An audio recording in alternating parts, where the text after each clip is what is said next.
आप पे क्या सवाल? इरफान अंसारी का एक वीडियो देखा, उसमें बोल रहे थे कि उम्मीद नहीं था कि 3.5 लाख वोट लेकर आएंगे जयराम महतो, राहुल गांधी जी से बात करेंगे और उनको कांग्रेस में लेकर आएंगे और तमाम तरह की बातें जो आपको लेकर कहते हैं, इस पर क्या कहना चाहिए? देखिए, हमको तो डाउट है कि उनका राहुल गांधी से बात होता भी है कि नहीं। तो सबसे पहले देखिए, ठीक है, सुनने में आ रहा है कि इरफान दा मंत्रिमंडल संभालने जा रहे हैं, तो पहले उनको बधाई देते हैं और उनको कहेंगे कि थोड़ा सा अब ये जो कॉमेडी वाला बात करते हैं ना, देखिए इरफान दा नो डाउट उनको लोग इसीलिए फॉलो करके रखे हैं कि दिन भर का तनाव को मुक्त करें उनको सुन। तो उनको बोलेंगे थोड़ा आप सीरियस पर्सन बनिए। अगर आप मंत्रिमंडल में जाने वाले हैं आलम के स्थान पर, तो आपका विषय क्या होगा? अगर आपको नहीं मालूम है तो मैं आपको विषय देता हूँ। आपका सबसे पहला विषय होगा कि जामताड़ा को साइबर क्राइम के धब्बे से मुक्त कराइए, सबसे बड़ा विषय आपका होगा। आपका दूसरा विषय होगा कि जामताड़ा की स्थिति देखिएगा, जामताड़ा के 95% जो पेशेंट होते हैं वो धनबाद आते हैं इलाज करने के लिए, और आप बतौलेबाजी करते हैं। आप रणधीर सिंह के साथ बतौलेबाजी करते हैं, तो कभी भानु प्रताप शाही से, तो कभी निशिकांत दुबे से। ठीक है, कटाक्ष कीजिए, लेकिन जो जेन्युइन समस्या है, जो गंभीर समस्या, उन पे बात कीजिए, उन पे काम कीजिए, उन पे रोड मैप तैयार कीजिए। तो उनको हमारा ये संदेश रहे। आपको टिकट दिलवा रहे हैं, ठीक है, पहले आपका उनका सीट संकट में है, वो हमारे साथ आए। लेकिन आपने समीक्षा किया, कारण आपको क्या लगा?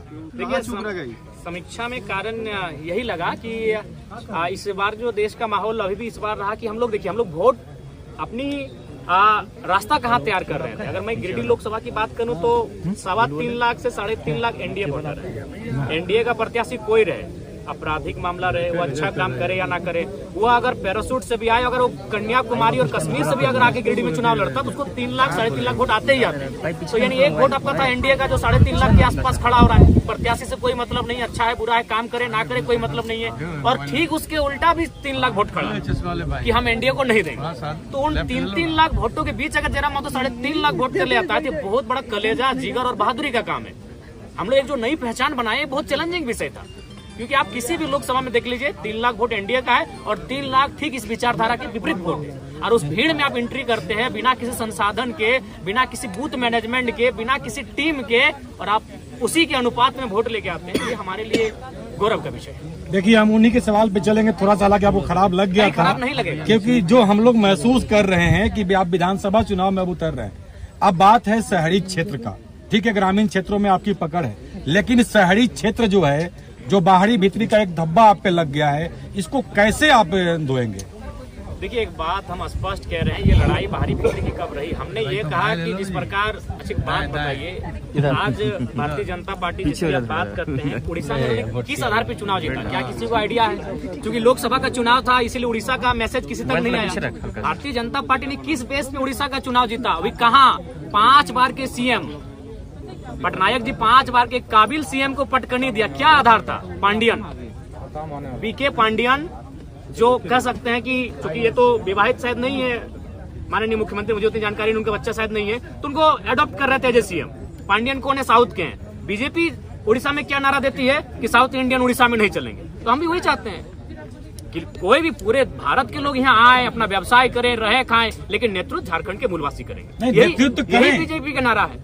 पब्लिक जनता को लेके आप क्या संदेश जनता को हम स्पष्ट करेंगे। बिल्कुल, आप ये जो भाव उत्पन्न हो रहा है, चूंकि हमारे भी लोकसभा में ये आया था कि जयराम जीतेगा तो आपको बस में बैठ के घर जाना होगा, बिल्कुल ये गलत बातें हैं। आप जहां रहते हैं, वहां आप जिस नौकरी को करते हैं, आप जहां लीगली तरीके से रहते हैं, स्वागत है आपका। हमारे लोग भी लगभग 16 से 18 लाख लोग प्रदेशों में रहते हैं, ऐसा नहीं है ये केवल भ्रम है। लेकिन हाँ, नेतृत्व का अवसर इस राज्य के लोगों को मिले, ये सबको स्वीकारना होगा।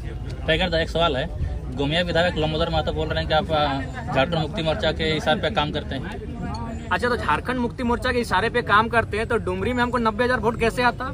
एक पीएचडी वाले व्यक्ति अगर इस प्रकार के बयान दे रहे हैं तो हमको लगता है उचित नहीं है। टुंडी में हमको 60,000 वोट फिर कैसे आ जाता? बेरमो जो महागठबंधन का सीट है, वहाँ हमको 50,000 वोट कैसे आता? बोलते उपचुनाव में जब कैसे सीट नहीं, हमने स्पष्ट कहा है कि हमारा पहला चुनाव किसी की मौत पे नहीं लड़ेगा। वहाँ स्वर्गीय जगन्नाथ महतो की मृत्यु हुई थी, और हम लोग पहला चुनाव शुरुआत किसी की मौत से करें, ये हमारा, चूंकि हम लोग सिद्धांतिक पॉलिटिक्स करेंगे, चुनाव हार जीत से ऊपर। अगर हम लोग को केवल चुनाव ही फोकस होता तो मैं आपको बताना चाहूंगा, एक पार्टी ने तो हमको यहाँ तक कहा था कि अगर आप नहीं लड़ेगा तो देवेंद्र जी को मना दीजिए, आप एक लड़का हमको दे दीजिए चुनाव लड़ने के लिए, हम लोग को प्रत्याशी नहीं मिल रहा। तो अगर हम लोग को सांसद बनना होता तो आज जयराम महतो के साथ आप नहीं बैठे होते, आज सांसद जयराम महतो के साथ आप बैठे होते, क्योंकि मुझे भी आइडिया है कि किस सीट को कौन निकाल सकता है। दोनों दलों ने हमें सीधा ऑफर दिया था, एकदम सीधा, दिल्ली से डायरेक्ट टेलीफोन था, एक से हमारा 18 मिनट टॉक हुआ था, एक से 4 मिनट 45 सेकंड टॉक हुआ था कि आप लड़िए हमारे और ऐसा नहीं कि आप एक सीट से, क्योंकि हमने नेता नहीं रहे भैया, जनता का आशीर्वाद है, हम लोग जन नेता हैं। किसी सीट से चुनाव लड़ने का वादा रखते हैं, 4-5 सीटों से चुनाव लड़ने का वादा रखते हैं। और उन्होंने वही ऑफर दिया था कि आप गिरिडीह से लड़िए, आपका मन हो धनबाद लड़िए, आपका मन हो आप रांची चले आइए।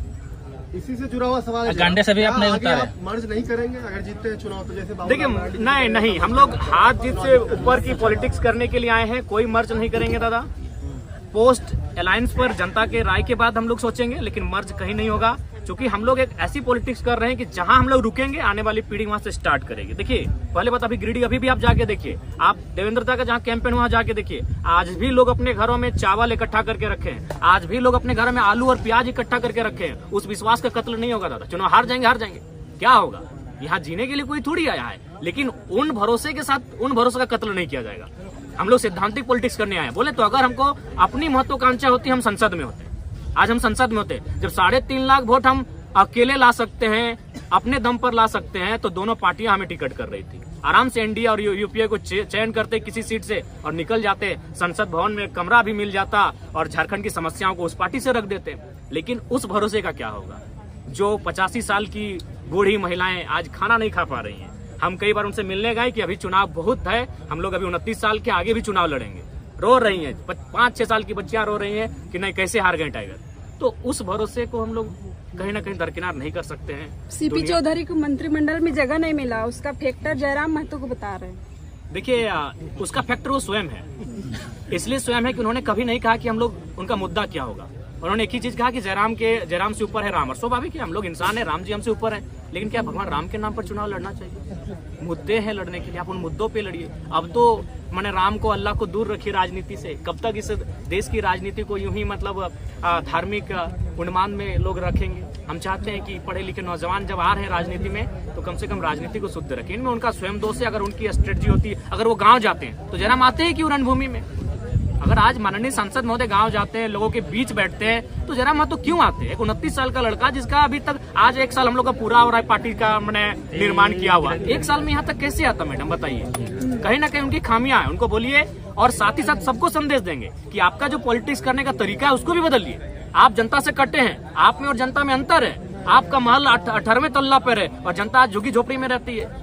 आप जनता से कटे हुए लोग हैं, आप जनता के लिए काम नहीं कर रहे हैं, जो भी कर रहे हैं अपने परिवार को भरने काम कर रहे हैं। और महोदय सांसद से कहिएगा कि आप तो रामगढ़ के हैं, आप सुन रहे हैं लइयो में जमीन खरीद ली है, सॉरी जो गोमिया का बॉर्डर पड़ता है नदी के उस पार, चूंकि माइंड सुधर जाने वाला है। वाह भैया वाह, जनता से कटिएगा और बोलिएगा 2 समय दीजिएगा, ये नहीं चलेगा। सिल्ली के पूर्व विधायक पर क्या कहिएगा? उनका धन्यवाद करेंगे, उन्होंने खुलकर सहयोग किया है, समर्थन किया है, और नो डाउट वे भी झारखंड के एक लड़ाकू नेता रहे हैं। उनका धन्यवाद देंगे और टेलीफोनिक भी धन्यवाद दे चुके हैं, और आपके पूरे तमाम चैनल के माध्यम से उनका धन्यवाद। लेकिन ये हवा चल रहा है सोशल मीडिया में कि अमित महतो से जैविक ऐसे से टिकट मांग रहे हैं। ठीक है, अगर वे आएंगे तो स्वागत है, आए आने दीजिए, स्वागत है। अच्छे व्यक्ति हैं भाई, लड़े हैं।